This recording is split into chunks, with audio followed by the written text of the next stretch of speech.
বন্ধুরা, আজকে সাবুদানার কাঁচের পায়েস করব। সাবুদানাটা জল দিয়ে ভিজিয়ে দিয়েছি। এবার এতে একটু লবণ দিয়ে দেব, দিয়ে 1 ঘন্টা চাপা দিয়ে রেখে দেব।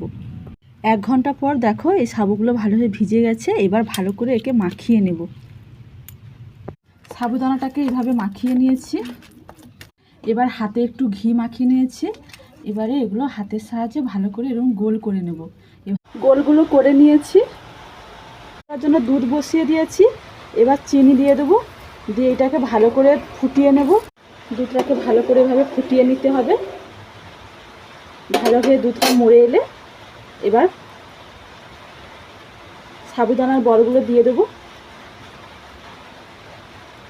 পায়েসটা হয়ে এসেছে। এই দেখো এইভাবে হয়ে যাবে, এরকম কাঁচের মতো লাগছে।